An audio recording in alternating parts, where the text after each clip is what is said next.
Good morning students. Welcome to online teaching session of Academic World School विमेंद्र। मैं पुनः उपस्थित हूँ एक नया शीर्षक लेकर। कक्षा 10वीं के पाठ्यक्रम में रचनात्मक लेखन के अंतर्गत पिछले व्याख्यान में मैंने अनुच्छेद लेखन पर चर्चा किया था और आज उसी रचनात्मक लेखन के अंतर्गत पत्र लेखन पर आज हम चर्चा करेंगे। पत्र लेखन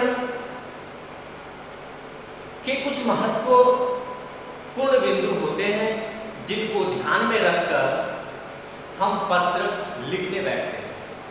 तो प्रिय विद्यार्थियों, आप अपनी उत्तर पुस्तिका लेकर बैठें क्योंकि आज आपको एक पत्र अवश्य लिखना पड़ेगा। तो इस चर्चा को आरंभ करने से पूर्व हम पत्र लेखन के कुछ महत्वपूर्ण बिंदुओं पर चर्चा करने के पश्चात इस व्याख्यान को आगे बढ़ाएं। तो विद्यार्थियों, शिक्षण बिंदु किसी भी शीर्षक का महत्वपूर्ण बिंदु होता है। तो आज हम पत्र लेखन का अर्थ पढ़ेंगे, पत्र लेखन का महत्व अर्थात पत्र का हमारे व्यवहारिक जीवन पर, व्यक्तिगत जीवन पर क्या प्रभाव पड़ता है, यह हम आज जानेंगे। पत्र के प्रकार, पत्र कितने प्रकार के होते हैं, पत्र कौन कौन से प्रकार के होते हैं, पत्र किस प्रकार के होते हैं, इन सभी विषयों पर आज हम चर्चा करेंगे। पत्र लेखन का प्रारूप कैसा होना चाहिए। कक्षा 10वीं के पाठ्यक्रम में पत्र लेखन आपके शीर्षक के अंतर्गत है और यह 5 अंक के आपके परीक्षा में पूछे जाते हैं। तो पत्र लेखन का प्रारूप कैसा होना चाहिए, इस पर भी आज हम चर्चा करेंगे। पत्र लेखन के उदाहरण, पत्र किस किस प्रकार के होते हैं, किस प्रकार के लिखे जाते हैं, किस को लिखे जाते हैं और कैसे लिखे जाते हैं, सभी पत्रों के कुछ प्रारूप अलग अलग हैं। तो आज हम उस पत्र के उदाहरणों पर चर्चा करेंगे। लेकिन उससे पहले विद्यार्थी, यह हमें जानना आवश्यक है कि पत्र लेखन के अंतर्गत कौन कौन सी वो सूक्ष्म बातें होती हैं जिनका ध्यान हमें अपने मस्तिष्क में लिखने के समय लेकर बैठना चाहिए। तो पत्र लिखने में कौन कौन से बिंदुओं पर हमें सबसे ज्यादा ध्यान देने की आवश्यकता है, यह हम सबसे पहले देखेंगे। पत्र लिखने में ध्यान देने योग्य बातें या अहम बातें होती है जब हम पत्र लिखने के लिए बैठते हैं, चाहे वह परीक्षा हो, चाहे अपने प्रियजनों को पत्र लिखना हो या फिर किसी कार्यालय को पत्र लिखना हो, प्रधानाचार्य को पत्र लिखना हो। तो हमें सबसे पहले पत्र लेखन में महत्वपूर्ण बिंदु जो होते हैं जिनको ध्यान में रखकर पत्र लिखना चाहिए, उन बिंदुओं पर हम चर्चा करेंगे। तो पत्र लेखन में सबसे पहली प्राथमिकता अगर दी जाए तो वह है शिष्टाचार। शिष्टाचार के अभाव में पत्र प्रभावी नहीं बन सकता। शिष्टाचार के अभाव में पत्र में वह आत्मीयता नहीं आ सकती है, वह भावात्मकता नहीं आ सकता है। इसलिए विद्यार्थियों, पत्र में सबसे ज्यादा आवश्यक अगर है, महत्वपूर्ण, तो वह है शिष्टाचार। सम्मानीय शब्दों का प्रयोग करना चाहिए। और सम्मानीय शब्दों में कौन कौन से शब्द आते हैं मैं इसको बाद में बताऊंगा, लेकिन सम्मानीय शब्दों का प्रयोग होना चाहिए पत्रों में।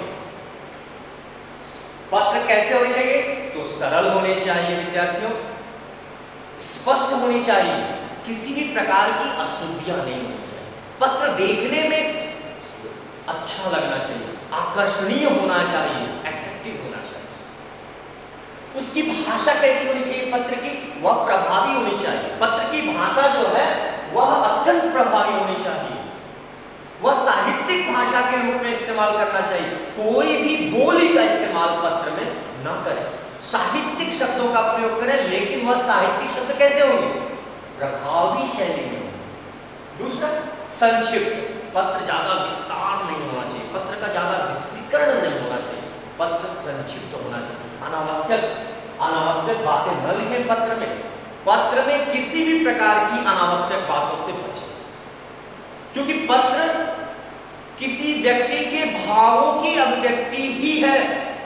किसी व्यक्ति के विचारों को दूसरे व्यक्ति तक पहुंचाने का जो माध्यम है वह पत्र होना चाहिए, न कि पत्र में किसी भी अनावश्यक बातों को लिखकर पत्र का विस्तार करने से बचना चाहिए। पत्र में अनावश्यक बातों को न लिखें, सिर्फ आवश्यक बातों को ही पत्र में शामिल करें। मौलिक विषय वस्तु, ये मौलिक विषय वस्तु क्या है? मौलिक विषय वस्तु का अर्थ है कि जिस विषय पर हम पत्र लिख रहे हैं, जिस आत्मीय जनों को हम पत्र लिख रहे हैं, या जिस कार्यालय पत्र के अंतर्गत जिस महानुभाव महोदय या श्रीमान को पत्र लिख रहे हैं, और वह जो पत्र लिखने का जो सूक्ष्म विषय है, उस विषय को ध्यान में रखना, उस विषय से संबंधित बातें लिखना मौलिक विषय के अंतर्गत आता है। तो मौलिक विषय को ध्यान में रखकर ही हमें पत्र लिखना चाहिए, अनावश्यक बातों से बचना चाहिए, और पत्र हमेशा संक्षिप्त होना चाहिए, लेखन शुद्ध होना चाहिए। पत्र में सबसे ज्यादा प्रभावी और प्रभावपूर्ण लाने का जो माध्यम है वह है शुद्धता। पत्र में किसी भी प्रकार की अशुद्धियां अच्छी नहीं होती, क्योंकि अशुद्धियां जैसे ही पत्र में जाती हैं, पढ़ने वाले के विचार में वह भावात्मकता नहीं आती, वह आत्मीयता नहीं आता। इसलिए पत्र में शुद्धता होनी चाहिए। किसमें शुद्धता? लेखन में शुद्धता, त्रुटि नहीं हो, पत्र में किसी भी प्रकार की अशुद्धियां ना हो, इसका विशेष ध्यान हमें पत्र लेखन के समय में रखना चाहिए। स्वाभाविक होना चाहिए पत्र, ऐसा नहीं कि पत्र बनावटी। पत्र पढ़ने वाले को लगे कि यह व्यक्ति का जो व्यवहार है, उस व्यवहार से इस पत्र का कोई मेलजोल नहीं है, अर्थात आप जो हैं, जैसे हैं, आपके भाव जैसे हैं, आपके विचार जैसे हैं, वह पत्र में आने चाहिए। बनावटी चीजों से बचें। कई बार हम क्या करते हैं विद्यार्थियों कि पत्र में साहित्यिक भाषा का प्रयोग करते हैं, परंतु अपने जीवन के बोलचाल में हम साहित्यिक भाषा का प्रयोग नहीं करते, अर्थात वह पत्र कहीं ना कहीं बनावटी पत्र के रूप में हमें लगता है, क्योंकि उस व्यक्ति के आदर्श से उस पत्र का आदर्श मिलता नहीं। इसलिए हमें पत्र स्वाभाविक लिखना चाहिए, क्योंकि पत्र का ही मतलब होता है आत्मीयता का लगाव होना, भावपूर्ण पत्र होना, और यह तभी हो सकता है जब आप अपने स्वाभाविक गुणों से उस पत्र को लिखेंगे, तब वह पत्र प्रभावी भी होगा और सरल भी होगा, साहित्यिक भाषा से परिपूर्ण होगा, उसमें सरसता आएगी, उसमें प्रभावपूर्णता आएगी, और वह पत्र पढ़ने वाले के विचारों में एक भावपूर्ण व्यवहार का अभ्युदय करेगा, जिससे एक व्यक्ति के विचार दूसरे व्यक्ति के विचार भाव से मिलेंगे, तब पत्र लेखन सार्थक होगा। तो पत्र कैसा होना चाहिए? स्वाभाविक होना चाहिए। दूसरा आता है सरल। पत्र बिल्कुल सरल होना चाहिए, कलिष्ठ शब्दों का प्रयोग ना करें। कारण यह है कि पत्र हम कभी कभी अपने माता पिता के पास भी लिखते हैं, हो सकता है कि वो माता पिता उन कलिष्ठ शब्दों का अर्थ ना निकाल पाए, ना समझ पाए, अर्थात आपके पत्र में लिखे हुए भाषा शैली को अगर दूसरा व्यक्ति नहीं समझ पा रहा, आपके आत्मीय स्वजन नहीं समझ पा रहे, आपके स्नेही नहीं समझ पा रहे, तो आपके पत्र लिखने का जो माध्यम है वह पूर्ण नहीं होता। इसलिए पत्र में कलिष्ठता से बचे, पत्र में कलिष्ठ भाषा शैली से बचे, सरल शब्दों का प्रयोग करें, क्योंकि पत्र विचारों की अभिव्यक्ति का माध्यम होता है, न कि साहित्य की अभिव्यक्ति का माध्यम होता है। आगे आत्मीयता, पत्र में आत्मीयता होनी चाहिए। आप जब लिखें पत्र तो आप अपने आत्मा से निकली हुई उस आवाज को सुनकर लिखें, जिससे सामने पढ़ने वाला जो पत्र जो पढ़ रहा है जो व्यक्ति, वह अपने उस आत्मा की आवाज को वह अपनी आत्मा से आत्मसात कर पाए, तब जाकर वह पत्र प्रभावी होगा, और तब वह पत्र आत्मीयता पूर्ण होगा। प्रभावपूर्ण मैंने बताया, आत्मीयता पूर्ण होगा। अब अंत में आते हैं, पत्र में जो आवश्यक चीज है वह है पता। पता होना चाहिए पत्र में, तिथि होनी चाहिए, संबोधन होना चाहिए, और अभिवादन होना चाहिए, और अंत में अभिवादन होना चाहिए। मैं बताऊंगा आपको अभिवादन में क्या क्या आ सकता है, संबोधन में क्या क्या आ सकता है। पत्र के प्रारूप क्या है, पत्र के प्रकार क्या है, पत्र किस किस प्रकार के होते हैं, पत्र कैसे कैसे व्यक्तियों को लिखा जाता है। प्रधानाचार्य को पत्र लिखने की शैली अलग होती है, अपने माता पिता को लिखने की शैली अलग होती है, किसी अधिकारी को लिखने की शैली अलग होती है, समाचार पत्र के संपादक एडिटर को लिखने की शैली अलग होती है। अर्थात पत्र लिखने से पूर्व इन सभी बिंदुओं पर ध्यान देना अति आवश्यक हो जाता है, अन्यथा आपका पत्र विचार और आत्मीयतापूर्ण नहीं होगा, प्रभावपूर्ण नहीं होगा, भावपूर्ण नहीं होगा, वह सिर्फ कागज में लिखी हुई कुछ शब्द शैली से बनकर रह जाएगा, अन्यथा वह बेकार हो सकता है। छात्रों, अब हम अपने शीर्षक पर वापस आते हैं और इस चर्चा को आगे बढ़ाएंगे। तो सबसे पहले पत्र लेखन का अर्थ क्या है? पत्र लेखन का अर्थ होता है कि भाषा जो है वह क्या है। हम पत्र भाषा में लिखते हैं, बोली में नहीं लिखते। तो भाषा अभिव्यक्ति का साधन है, अभिव्यक्ति का माध्यम, अर्थात एक व्यक्ति के विचारों को दूसरे व्यक्ति तक पहुंचाना ही भाषा है। यही पत्र लेखन में प्रयोग किए जाते हैं। तो पत्र लेखन का अर्थ होता है कि हम अपने मन की भाव, पीड़ा, दुख, व्यथा, दर्द, समस्याओं को पत्रों के माध्यम से उनके आधार पर उन व्यक्तियों तक पहुंचाने का एक माध्यम होता है, जिसे हम पत्र कहते हैं। पत्र के माध्यम से हम कभी समस्याएं बताते हैं, पत्र के माध्यम से कभी हम शिकायतें बताते हैं, पत्र के माध्यम से हम निवेदन करते हैं, पत्र के माध्यम से हम अनुरोध भी करते हैं, और पत्र के माध्यम से हम अपने स्नेही जनों को शुभ आशीर्वाद देने का भी कार्य करते हैं। तो पत्र का अर्थ है विचारों का आदान प्रदान, अर्थात हम अपने लिखित भाषा के द्वारा अपने मन की भाव अभिव्यक्ति, विचारों को दूसरे व्यक्ति के भाव अभिव्यक्ति तक पहुंचाना ही पत्र का अर्थ होता है। अब पत्र का महत्व, प्राचीन काल में पत्र अति प्रचलित थे, परंतु आज इसकी वास्तविकता कम हो गई। इलेक्ट्रॉनिक मीडिया ने, प्रिंट मीडिया ने, मैसेज ने इनका स्थान ग्रहण कर लिया। इसका मतलब इसका वर्चस्व कम नहीं है, यह आज भी उसी वर्चस्व को स्थापित किए हुए हैं। लेकिन चूंकि हम आधुनिक युग में प्रवेश कर चुके हैं, और मैं कहता हूं आज के समय में यह मेरा अपना व्यक्तिगत विचार है कि हम आधुनिक नहीं रह गए हैं, हम उत्तर आधुनिक में प्रवेश कर चुके हैं, और उत्तर आधुनिक के आते ही इन्हीं विषयों का परिणित रूप प्रदान किया गया है। अर्थात आज भी ये चीजें जीवित है, आज भी ये जीवंत है, लेकिन उसके रूप अलग अलग हो रहे हैं। तो ये इसका महत्व है।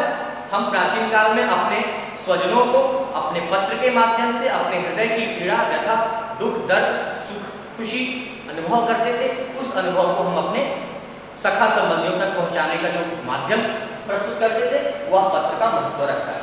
पत्र के प्रकार, पत्र के दो प्रकार, पत्र के दो प्रकार,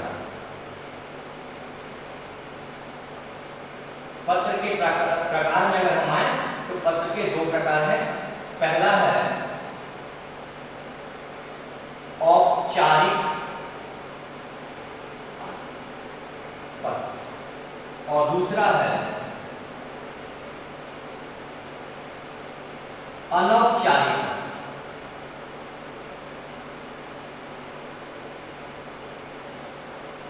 पहला औपचारिक पत्र और दूसरा है अनौपचारिक पत्र। अब हमें ये ध्यान रखना होगा कि औपचारिक पत्र क्या है और अनौपचारिक पत्र क्या है। औपचारिक पत्र जो है यह किसी विशेष व्यक्ति विशेष को ही लिखा जाता है, जबकि अनौपचारिक पत्र हम अपने माता पिता, अपने रिश्तेदार, अपने भाई बहन, अपने मित्र इत्यादि को लिखते हैं, वह है अनौपचारिक पत्र। औपचारिक पत्र में प्रधानाचार्य को पत्र लिखना, बिजली विभाग के अधिकारी को पत्र लिखना, परिवहन अधिकारी को पत्र लिखना, संपादक को पत्र लिखना, व्यापार से संबंधित किसी को पत्र लिखना, आवेदन लिखना, शिकायत पत्र लिखना, धन्यवाद लिखना, और भी कहा जा सकता है अनुरोध पत्र लिखना, या फिर प्रशंसा पत्र लिखना, या फिर शुभकामनाएं पत्र लिखना। यह सब औपचारिक पत्र के अंतर्गत आता है, जिसे हम ऑफिशियल लेटर के रूप में भी जानते हैं। तो आज का हमारा विषय है औपचारिक पत्र। आज हम इसी पर चर्चा करेंगे कि औपचारिक पत्र कैसा होता है। तो औपचारिक पत्र में जब हम आते हैं तो औपचारिक पत्र किन्हें लिखा जाता है? और पत्र के प्रकार को मैंने बता दिया। अब पत्र के प्रकार से ज्यादा हमें आवश्यक है औपचारिक पत्र के ऊपर हम पढ़ेंगे। औपचारिक पत्र किन्हें लिखा जाता है? औपचारिक पत्र में सबसे पहले आता है प्रार्थना पत्र,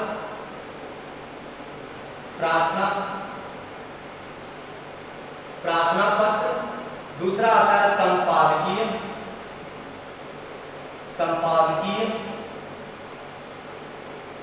पत्र, अर्थात संपादक को लिखना,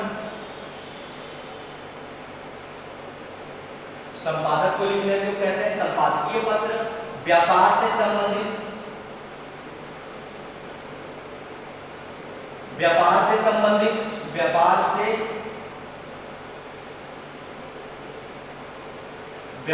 संबंधित जो पत्र हम लिखते हैं वह औपचारिक पत्र के अंतर्गत आता है। इसके बाद आवेदन पत्र लिखते हैं, यह भी औपचारिक पत्र के अंतर्गत आता है। इसके पश्चात हम शिकायती पत्र लिखते हैं,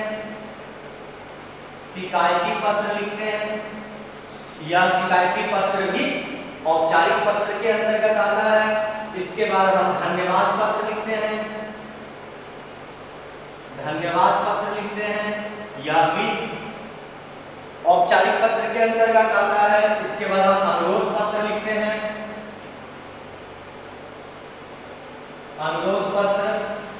यह भी इसी के अंतर्गत आता है। प्रशंसा पत्र लिखते हैं,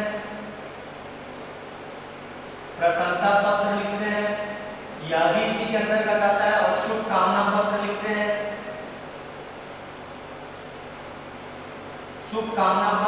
हैं, यह भी इसी के अंतर्गत आता है। तो ये सभी पत्र जो हैं वह किसके अंतर्गत आते हैं? औपचारिक पत्र के अंतर्गत आते हैं। तो हमें यह ध्यान रखना है कि जब कभी भी हम पत्र देखें तो हमें सबसे पहले यह पता लगाना है कि यह पत्र इन बिंदुओं के अंतर्गत आता है या नहीं। क्यों? हमारे पाठ्यक्रम में जो आज हम पत्र पढ़ रहे हैं, हमारे पाठ्यक्रम में सिर्फ हमें औपचारिक पत्र ही पढ़ना है।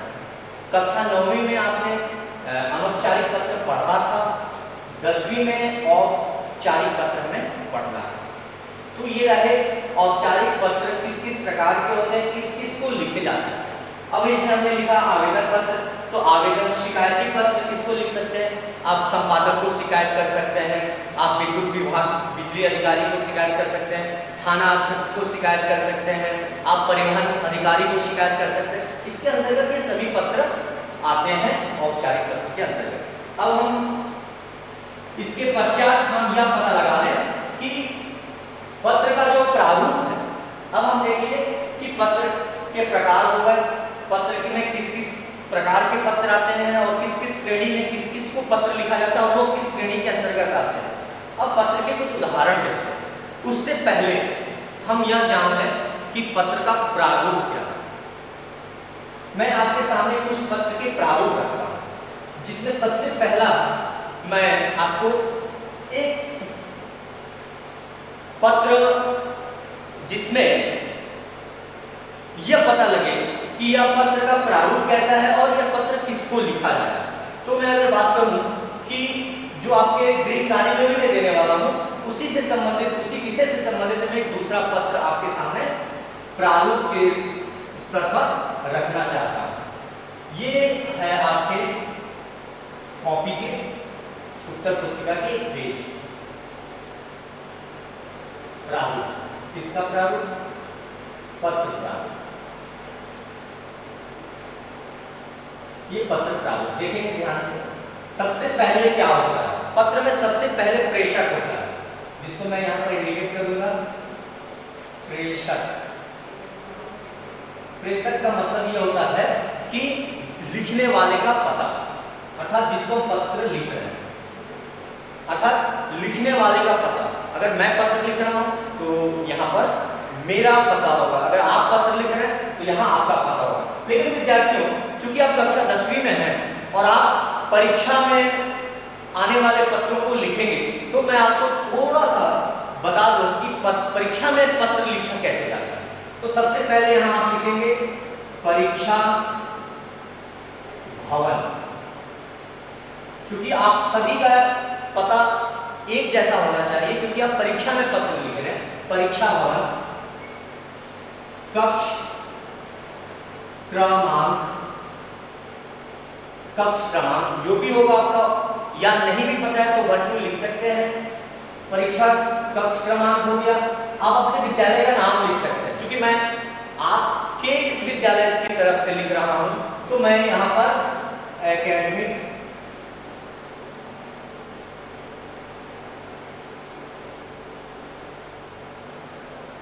World school. अब यह एकेडमिक वर्ल्ड स्कूल कहां है विद्यार्थियों? तो बेमेतरा। तो यहां हमने लिख दिया बेमेतरा या बेमेता। अब ये बेमेतरा कहां है? तो छत्तीसगढ़ के अंतर्गत आता है। तो ये रहा हमारा पता, ये आपका पता है जो आप परीक्षा में लिखेंगे वो पता। अब ये हो गया प्रेषक। प्रेषक में मैंने आपको बताया क्या लिखना है? लिखने वाले का पता। लिखने वाले का पता को अर्थात प्रेषक कहते हैं, तो मैंने प्रेषक लिखा। अब इसके बाद थोड़ा सा स्थान छोड़ के यहां क्या लिखना है आपको? दिनांक। अब दिनांक मैं आज की तिथि दे रहा हूं, यहां मैं लिखूं ये हमारा है तिथि। ये थोड़ा सा नीचे हल्का सा जैसे खत्म हो रहा, उसके नीचे हम दिनांक लिखते हैं। दिनांक आज की दिनांक में अगर लिखूं तो आज 2 मई 2020, या फिर इसको ऐसे भी लिख सकते हैं 2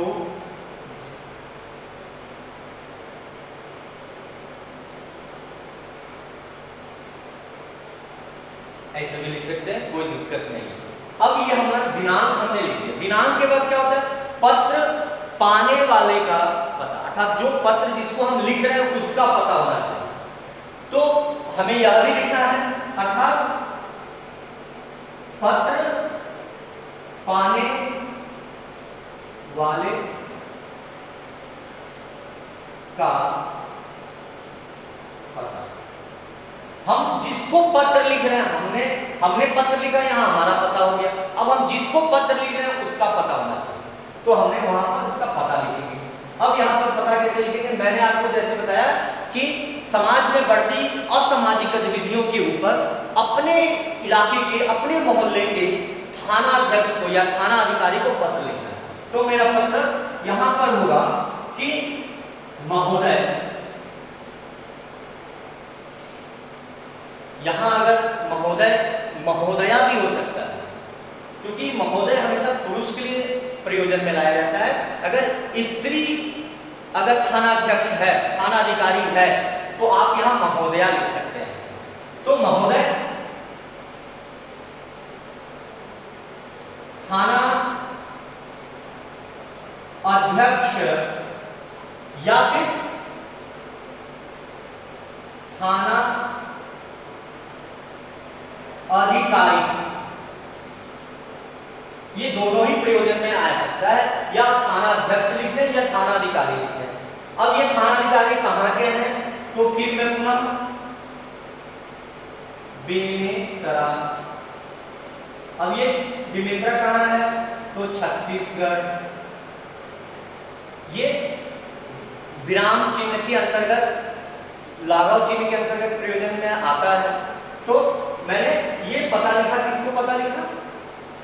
बेमेतरा के थाना अध्यक्ष को पता लिखा, अर्थात पत्र लिख रहा हूं तो यहां मैंने बताया था पत्र पाने वाले का पता था, जिसको पत्र भेज रहे हैं उसका पता होना चाहिए। तो ये पता हो गया। अब इसके बाद क्या होना चाहिए?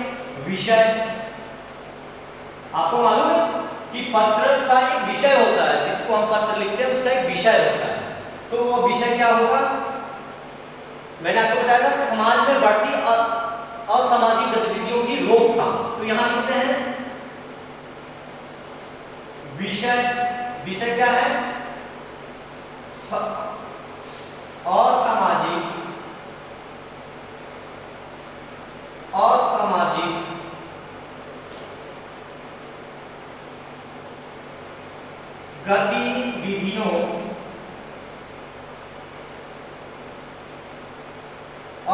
गतिविधियों की रोकथाम हेतु पत्र। विद्यार्थियों एक बात अवश्य याद रखेंगे कि हमेशा विषय संक्षिप्त में ही लिखा जाता है। तो अब इस विषय को क्या करेंगे, हम अंडरलाइन करेंगे अर्थात रेखांकित करेंगे। कारण क्या है रेखांकित करने का, देखिएगा सबसे पहला क्या काम है कि हम पत्र लिख रहे हैं अधिकारी को। अधिकारी के पास इतना समय नहीं होता है कि वो आपके पत्र को पूरी पत्र को बढ़िया से पढ़े, अर्थात वह विषय समझकर वह उसके ऊपर उसका क्रियान्वित कर सके, अर्थात ऊपर एक्शन ले सके। तो यह हो गया गतिविधियों की रोकथाम हेतु पत्र। अब यहाँ पर पुनः सम्मानीय शब्दों का प्रयोग होगा, जिसमें मैं आपको बता दूं कि मान्यवर। अब यहाँ एक छोटी सी बात याद रखेंगे, मैंने यहाँ महोदय लिखा था, यहाँ और भी बहुत सारे शब्दों का प्रयोग हो सकता है, जैसे सेवा में। अगर यहाँ आपने सेवा में लिखा तो यहाँ आप मान्यवर लिख सकते हैं, महोदय लिख सकते हैं, महोदय लिख सकते हैं, श्रीमान लिख सकते हैं या माननीय लिख सकते हैं। ये सभी शब्द जो हैं वो सम्मानीय शब्द में आते हैं और इन्हीं का प्रयोग आप कर सकते हैं। अब इसके बाद आता है हमारा विषय से संबंधित जो भी हमारा वस्तु अर्थात विषय वस्तु। अब हम यहां लिखेंगे विषय वस्तु, अर्थात अब हमारा यहां से शुरू होगा विषय वस्तु, अर्थात जो विषय है। मैं आपको थोड़ा सा इसको बता दूं, समाज में असामाजिक गतिविधियों की रोकथाम हेतु किसको पत्र लिख रहे हैं, थानाधिकारी को। तो मान्यवर, मैं आपके इलाके का या मोहल्ले का एक सुनागरिक हूं। आजकल समाज में बढ़ती असामाजिक गतिविधियों के कारण समाज में रहने वाले अच्छे नागरिक परेशान हैं। इन अब परेशानियां क्या क्या हैं, तो असामाजिक चोरी, डकैती या फिर हत्याएं या फिर असामाजिक गतिविधियों के अंतर्गत और भी बहुत सारी बुराइयां आ सकती हैं। यह दिन पर दिन अपने पैर पसार रहे हैं, इनकी रोकथाम अति आवश्यक है। अगर समाज को सुदृढ़ अवस्था में लाना है, इन गतिविधियों को जब तक इन पर संयम ना प्राप्त किया जाए, जब तक इन गतिविधियों पर अंकुश ना प्राप्त किया जाए, समाज एक स्वस्थ समाज बनकर नहीं रह सकता है। अतः मैं एक समाज के सुनागरिक होने के कारण मैं आपसे विनम्र अनुरोध प्रार्थना करता हूं कि आप जल्द से जल्द कृपया कर, चूंकि देखिएगा मैंने अनुरोध की बात किया था, कृपया कर इस समस्या पर आवश्यक कदम उठाएं, जिससे समाज में रहने वाले सुनागरिक अच्छे नागरिकों को जीने का एक सुअवसर प्राप्त हो सके। धन्यवाद आपका। मैंने आपको कुछ ये तो संबोधन हो गए थे, मैंने आपको बताया था कि अभिवादन करना है और संबोधन करना है। अंत में क्या क्या लिखना है, तो ये मेरा मैटर हो गया, मैं इसको, ये हमारा मैटर होगा पूरा, जो भी हम विषय वस्तु के अंतर्गत लिख रहे हैं। ये हमारा कॉपी का एक पेज है और इस पेज के अंतर्गत हमें क्या क्या करना है, तो ये देखिएगा एक आपका हाशिए अर्थात मार्जिन होगा, इधर एक हल्का सा मार्जिन होगा, इन दोनों मार्जिन के अंदर ही आपको पत्र लिखना है। आपका जो भी विषय वस्तु होगा वो आपने लिख दिया। इसके बाद धन्यवाद, धन्यवाद आप लिखेंगे। धन्यवाद लिखने के बाद कुछ जैसे भवदीय है, भवदीय लिख सकते हैं, प्रार्थी लिख सकते हैं। यह आपके विषय के अनुसार होगा कि आप भवदीय लिखेंगे या प्रार्थी लिखेंगे या फिर विनीत लिखेंगे। अगर आप प्रार्थना कर रहे हैं तो विनीत लिखेंगे। इसके बाद अगर और भी है, अगर कोई छोटे व्यक्ति किसी अपने स्वजन को लिख रहे हैं तो स्नेही भी लिख सकते हैं। तो यह अगर आप छात्र हैं तो आप आज्ञाकारी, अगर आप छात्रा हैं आज्ञाकारी, अगर आप छात्रा हैं तो आज्ञाकारिणी, अगर आप छात्रा हैं तो आज्ञाकारिणी होगा, अगर आप छात्र हैं तो आज्ञाकारी होगा। अगर आप किसी जैसे विषय के ऊपर लिख रहे हैं, भवदीय लिख सकते हैं, प्रार्थी लिख सकते हैं, विनीत लिख सकते हैं। आप अपने किसी छोटे स्वजन को लिख रहे हैं तो स्नेही, अगर आप प्रधानाचार्य को लिख रहे हैं तो आज्ञाकारी छात्र या आज्ञाकारिणी छात्रा अवश्य लिखें। तो ये रहा एक विषय प्रारूप, हमने पत्र का प्रारूप बताया जिसके अंतर्गत आपको समझने में यह सहूलियत हुई होगी, आसानी हुई होगी कि पत्र में किन किन महत्वपूर्ण बिंदुओं को हमें विशेष ध्यान देना है। तो विद्यार्थियों, मैं आपको इससे संबंधित कुछ पत्र भी दूंगा गृह कार्य स्वरूप और आप उसे अवश्य पूरा करेंगे। इसके अंतर्गत कुछ महत्वपूर्ण बिंदु और हैं जिन पर हम चर्चा कर लें तो ज्यादा अच्छा होगा। जैसे मैं आपको बता दूं कि पत्र में किन किन चीजों को विशेष ध्यान देना है। पत्र में रोचकता होनी चाहिए, अभिव्यक्ति होनी चाहिए, प्रभावपूर्णता होनी चाहिए, आत्मीयता होनी चाहिए, समीपता अर्थात एक दूसरे को समीप लाने का प्रयास होना चाहिए, ऐसे शब्द हो जिससे मंत्रमुग्ध हो जाए, बुद्धि ज्ञान की परिपक्वता दिखनी चाहिए। ऐसा नहीं पत्र आप लिखें कि आपके बुद्धि का परिचय मिल जाए कि आप किस तरह के व्यक्ति हैं, ऐसा पत्र हमें नहीं लिखना। अर्थात पत्र हमारी बुद्धि की परिपक्वता का भी परिचय कराता है, इसलिए अच्छे शब्दों का प्रयोग करें, संयम शब्दों का प्रयोग करें, सम्मानीय शब्दों का प्रयोग करें। दूसरा है विचारों की विशालता। पत्र में ऐसा लिखें कि आपका विचार ब्रॉड हो, आपका विचार संकीर्ण न हो, इसका ध्यान रखें। विषय का ज्ञान आपको भली भांति होना चाहिए। आप किस विषय पर पत्र लिख रहे हैं उस विषय से भटकना नहीं, उस विषय की मौलिकता को ध्यान में रखना है। भाषा पर नियंत्रण होना चाहिए। ऐसा नहीं होना चाहिए कि आप लिख रहे हैं और उस भाषा पर नियंत्रण न होने के चलते भाव की अभिव्यक्ति बदल जाए। अगर ऐसा होता है तो पत्र लेखन सार्थक सिद्ध नहीं हो सकता है। और सबसे महत्वपूर्ण है आपकी अभिव्यक्ति बनावटी नहीं होनी चाहिए, स्वाभाविक होनी चाहिए। अब पत्र की कुछ विशेषताएं हैं जिनको ध्यान में रखिए।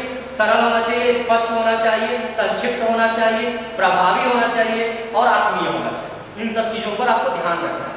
तो मैं कुछ गृह कार्य आपको अवश्य दूं जिससे आप एक पत्र अपने घर में बैठे अवश्य लिखें और इस पत्र को लिखने के पश्चात स्कूल की ERP में अवश्य भेजें, जिससे यह पता चले कि आप इस व्याख्यान को कितना समझ पाए हैं। तभी हमारा उद्देश्य सार्थक होगा, अन्यथा इस व्याख्यान को बनाने का जो हमारा सार्थक प्रयास है वह कहीं ना कहीं विद्यार्थी अधूरा हो जाएगा।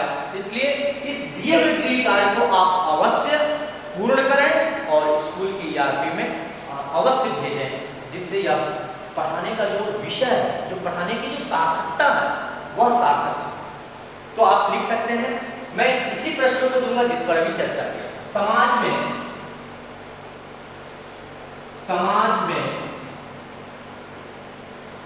बढ़ती असामाजिक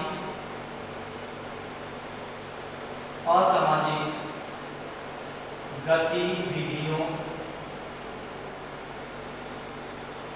की, अब असामाजिक गतिविधियों के अंतर्गत बहुत सारी चीजें आएंगी। मैंने आपको बताया चोरी, डकैती, लूट, हत्या या फिर भ्रष्टाचार, अत्याचार, शोषण, ये बहुत से विषय आ जाएंगे असामाजिक गतिविधियों के अंतर्गत। आप किसी भी एक असामाजिक गतिविधियों के ऊपर पत्र लिख सकते हैं। समाज में बढ़ती असामाजिक गतिविधियों की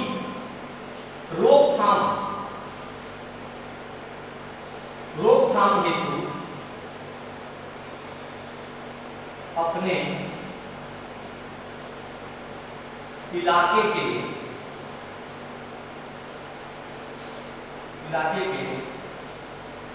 थानाध्यक्ष या फिर थानाधिकारी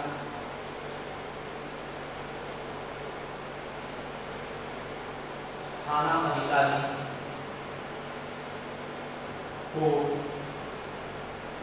पत्र लिखिए। ध्यान से देखेंगे एक बार। समाज में बढ़ती असामाजिक गतिविधियों की रोकथाम हेतु अपने इलाके के थानाधिकारी, थानाध्यक्ष को पत्र लिखिए। अब ये पत्र आपको लिखना है, इसके अंतर्गत आपका यह आपको ध्यान में रखना है। मैं आपको इन सभी महत्वपूर्ण बिंदुओं पर चर्चा करा के आपको समझाने का एक सफल प्रयास किया हूं। आप कितने समझ हैं यह तब सार्थक होगा जब यह पत्र आपके स्वयं की लेखनी में हम तक प्राप्त होगा। तब हमें समझ में आएगा कि हमारा यह विश्लेषण बिंदु कितना सार्थक सिद्ध हुआ। धन्यवाद।